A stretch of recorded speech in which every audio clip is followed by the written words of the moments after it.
All right, guys, welcome back. Welcome back. It's me, Daniel, with VintageMagic.com. And yes, this video is all about the PWCC, shill bidding scandal that's going on all over the internet.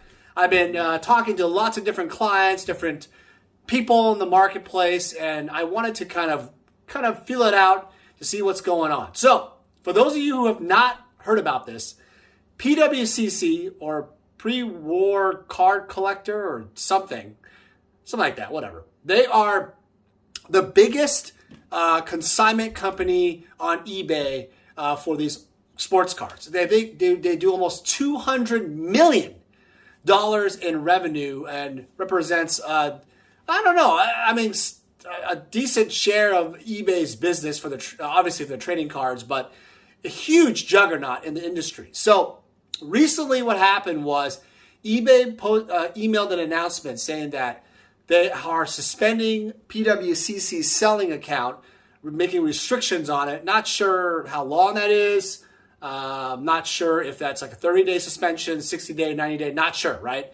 But they found enough evidence that basically makes PWCC guilty from their perspective, that they were shill bidding the auctions that they've had. So a lot of people have asked me, what is shill bidding? Let's start out with the definition.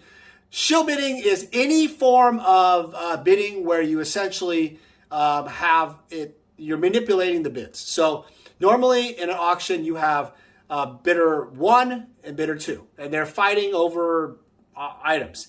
Then you might have a bidder 3, bidder 4, etc., right? So any form of manipulation where you may have bidders bidding items up unnaturally in the beginning, they're not even intending to even buy the item, they're just trying to boast up the auction bids and stuff like that. There might be situations where, and I'm not sure if eBay has corrected this, where people are bidding up auctions and then retracting their bids, making false excuses saying, made the wrong bid, whatever, right? And then revealing the high bidder's bid and then retracting the bid. So I think eBay's probably put in some other fail safes that you can't do that anymore, other things. But obviously PWCC side is they put out an actual post on their website, which I'll put the link below, which actually says that they are obviously denying all the allegations. They're obviously going to potentially put a lawsuit out against eBay for defamation. Obviously defamation is when you are talking about a business and it's not accurate, you can sue for damages. Now, this is very tricky. I'm not a lawyer, but I know from experience and going through some stuff is that defamation, the only way you can really monetize that is you have to monetize the loss of your business in relationship. So usually a year over year type of study, type of thing, and then you can sue for those damages. And there's other things you can, sue, stuff like that. But my concern about that is that it's really hard to prove it, because eBay, if they win the lawsuit after tons of lawyer fees, PWCC really has no way to, they've lost a lot of money in lawyer fees and they still look even worse. So at this point, I think also PWCC has hinted, and also, I don't know if you guys have seen, they are actually releasing a PWCC auction, their own auction type of style, just like Golden Auctions. You might know Ken Golden. He's a sports card collector and a passionate guy on Instagram, and he has done so many collaborations with people. I think he sold his company recently to another company. So his auction house does those type of auctions also, but not on an eBay platform. He has his own private auctions, just like a Sotheby's or a Heritage and whatnot. That's how I would look at it. So they've hinted that they're going to be accelerating that type of technology and going to be releasing that here soon. So what does this all mean? I mean, why does it freaking matter, right? So first off, Magic is a small portion of PWCC's business. You obviously have Pokemon and obviously the juggernauts of sports cards, and that produces a lot more revenue. But Magic obviously is affected. And this is one thing I was thinking about how to start this video out was, a lot of people ask me all the time, what is a card worth? What is the value of a card? And I gotta say, I get probably about 8 out of 10 check PWCC sales or eBay completed sales. And that triggers, obviously PWCC is the largest company. They have the most graded cards because they do only graded cards, some sealed boxes and such, but mostly graded cards. And so their auctions are a price guide indicator of the current market. Unfortunately, do you see the problem already? If you are a buyer and you are looking to look at the market trend, let's say Alpha Lotus 9 went for 75K at some point. And let's say it goes to 130K on a PWCC auction. Then it goes down to, like 150 or 200K almost, right?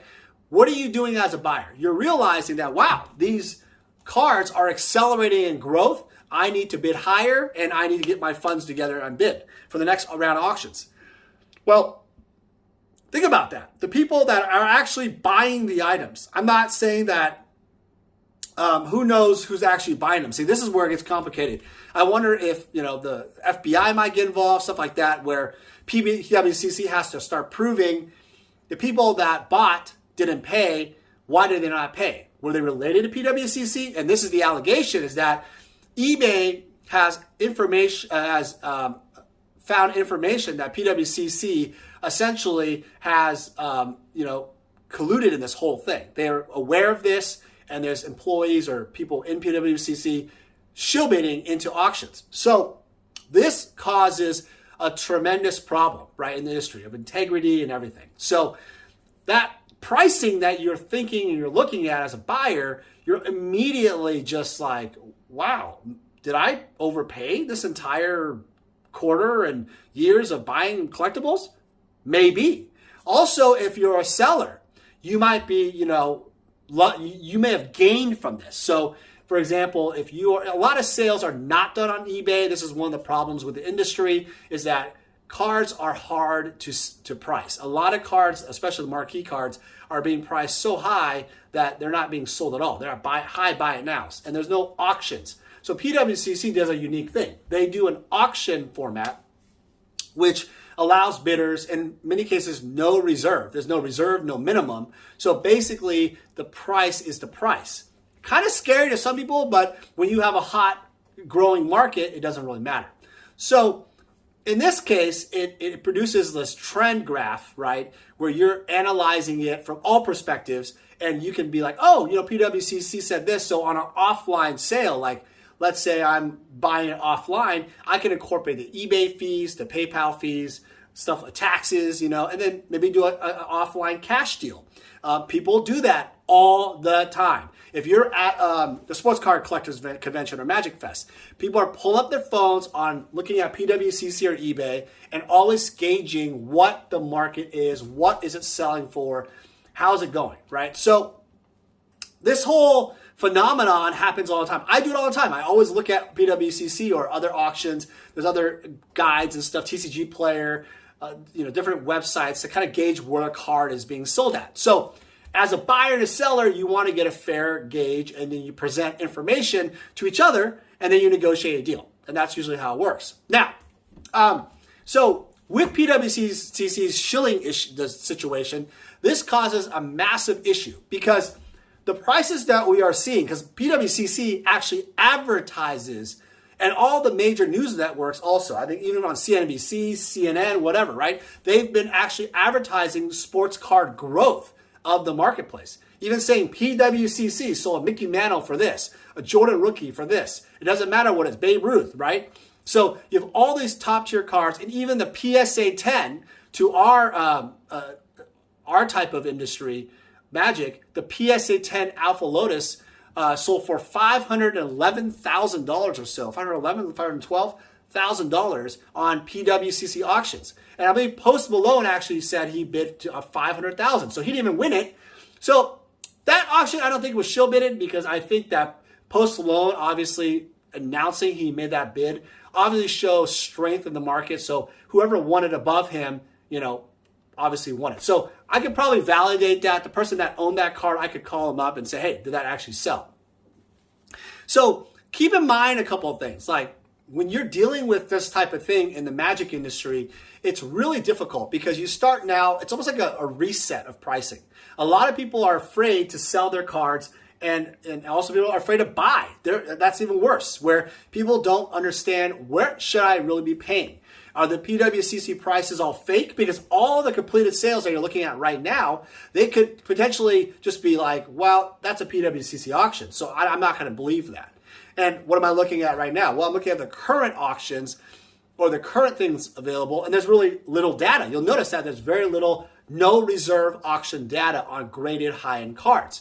So producers are really challenged in buying cards.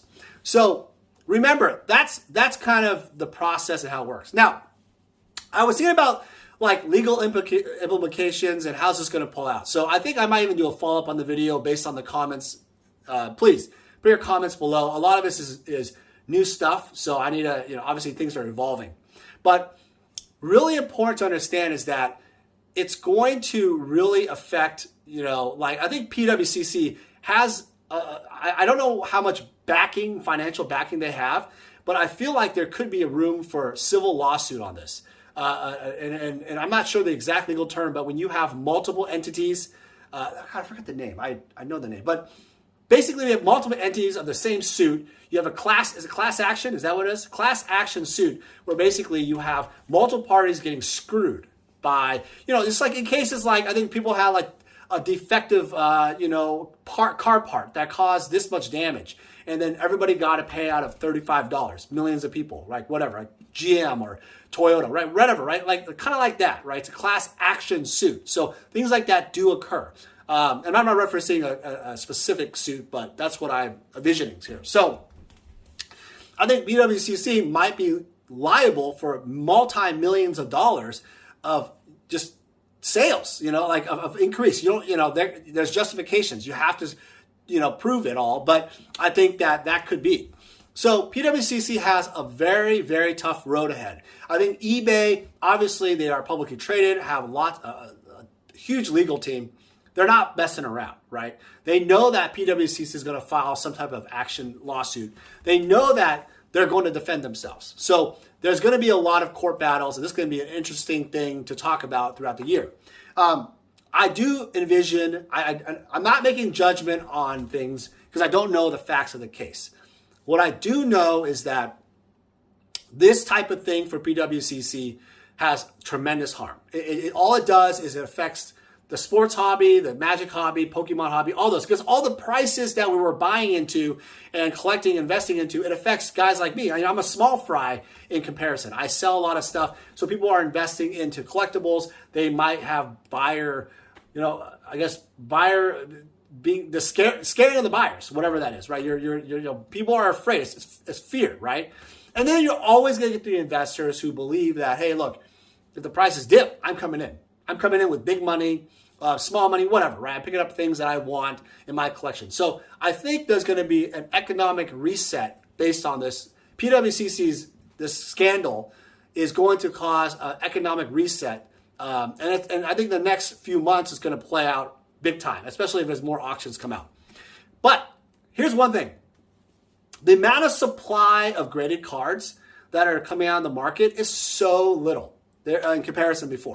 Beckett, PSA, even CGC, they're kind of the amount of volume coming out is very little. So I feel like there isn't a lot of no reserve auction data that's showing us where the market will be. That's the question. Now, I will remind you guys, I am doing a huge eBay blitz month of September especially. We're going to be partnering with eBay. I'll be listing a lot of different cards. And a lot of different cards, from Summer Magic to Alpha, Beta, Unlimited, Dual Lands, Power 9, Reserve List. You're going to want to bid. And I'm going to be sectioning them off, and I'm going to have hopefully 30 plus examples of them at Gen Con. It's going to be on eBay's display case. So things that you'll be bidding on will be at Gen Con. So a lot of these will be no reserve. Some of them might have a reserve just because of the fact that some of them are consignments. There is the PSA 10 Alpha signed Black Lotus, one of two in the world. We sold it to Ramald from Spain for $250,000, I think early last year. And now he is looking to maybe offer it to the, we're going to offer it into the actual market with a reserve. I'm not going to tell you the reserve, but let's put it this way. You need to be highly interested into the card, right? So those type of things, that card will be at Gen Con for you to observe, and you might be interested in buying it and bidding on it on eBay. So we're going to have a lot of exciting stuff going on. So I want you guys to understand that it's not the end of the world in the sense that PWCC, yes, they represent a large quantity of the market when they do their auctions on a monthly or so scale. But a lot of their stuff is very repetitive. Like sometimes they have like 4 PSA 9 or BGS 9 Bizarre Baghdad's, or they have like 10 of a card, graded. But very rarely, they have like top alpha and beta cards always sequentially being off, on eBay. So we're going to be, obviously we were going to offer this anyway, regardless if PWCC was on there or not. So keep that in mind. So I'm going to end the video like this. I feel like there's going to be a lot of questions, a lot of like, what's going to happen? I want to be clear that I don't want to make judgment on PWCC or eBay. But I will tell you that from my experience in this situation, PWCC situation is a huge, like really difficult to climb. There's going to be already so many memes, so many negative press that the effects of this, even if they resolve it, there's going to be some type of negativity, right? And I think the only way they can actually survive this is they prove 100% undoubted, without a reasonable doubt, that they were wronged of this, I guess, defamation by eBay, this posting, and that they are, they want their credibility back. And so I don't know, another thing is I want to tell you guys is PWCC is semi-diversified. They have their vault service, their concierge service. So I noticed is that I've noticed that they have store listings, buy it now listings on eBay as we speak. That are still on PWCC marketplace, not the auction side. And so what that tells me is that the buy it now side is being allowed, so there's no auctioning, right? Whereas the auctioning is not, which, doesn't really tell you that the market is. That's what I'm saying, is that when someone asks for $1 million for an item, it doesn't mean that's going to sell. So these auctions were such a good gauge of the marketplace. The buy it nows are really not. So it's hard to tell. And so because they have this vault service where you can basically store your items in PWCC for a small fee, and then you can save the taxes, and they'll ship it out to you when you want, and then pay a fee. It really, that service, I'm not sure it's going to go away, because that service was pretty awesome for people that are buying on eBay and stuff, because you could also buy from other people other than PWCC. Let's say a guy from France, right, wanted to buy something from, in the United States, but they don't want to ship it to France and pay all the duties and taxes yet. They want to accumulate things and maybe resell it later on with PWCC. They would now have it sent to PWCC. There's no sale tax in Oregon, and then they will pay a small fee. I think it's like 1% when they take it out or ship somewhere else. So of the declared value or something. You should go to their website, check it out, look at their vault service. But they are diversified, so I'm not sure if they're going to necessarily go out of business that way. And then adding their auction bidding type of thing that they're doing, that is a huge, huge thing. I think that thing is that thing that's going to save them, right? Because there's going to be clients that still want to use their brand presence and everything, and they're going to have their own format. But here's the problem. If you have an auction format of your own, private auction, it produces a very, very big problem, because like there's a guy named Bill Mastro. For those of you guys who are aged, old guys like me, he owned Mastronet, and he went to jail for a period of time because he basically was Mastro Auctions was shill bidding auctions. There is a private company like a Golden Auctions. And so he was found guilty, did some time, and basically that's a problem, because now you have this confidence issue with them on eBay. Why the living F would you actually deal with them, on their own private? Now it's even like, now you don't even have eBay, who has tons of resources and technology to track these type of shill bidding, stuff like that, how do you know what's going to happen? So the trust of PWCC is going to be tarnished regardless of what's going to happen. It's going to be hard. So anyway, that's my first video on this, my take on the PWCC scandal. What are your comments? Tell me, right below this video. I want to hear all about it. Quite interesting stuff in the world of magic. All right, guys, we'll talk to you guys soon. Hey guys, it's me, Daniel, with VintageMagic.com. I'm here to share with you more about our deck and set collector fulfillment service. The deck fulfillment service caters to the player. And what that basically means is if you are a player looking to fulfill your old school Magic deck, certain Power 9 or key pieces in your Vintage deck, or dual lands in your Legacy deck, we have the inventory and the resources to help you fulfill your needs. Next, we have the set collector fulfillment service. This really caters more towards the collector. Oftentimes I've been asked, hey Dan, can you help me find this specific graded card for this set? Or Dan, can you find me these 20 cards left in my beta set? It doesn't matter what you're looking for, even if it's like every single Sarah Angel possible out there, I can help you out. My resources and extensive network in Magic the Gathering, I was able to help thousands of clients all over the world fulfill their needs. I've made it my mission at VintageMagic.com to be your one-stop shop for all your collector needs. For any significant item or collection, we're able to travel anywhere in the world to meet you. The reason why my clients love this service because it saves you time. What happens is collectors and players often search all over online or vendors and they never find exactly what they're looking for. By going to us, we are the only one-stop shop who can help you with your needs. Using our service gets you exactly what you want and saves you time and money. Vintage Magic. Game, collect, invest. For more information about our consulting and professional services, visit VintageMagic.com.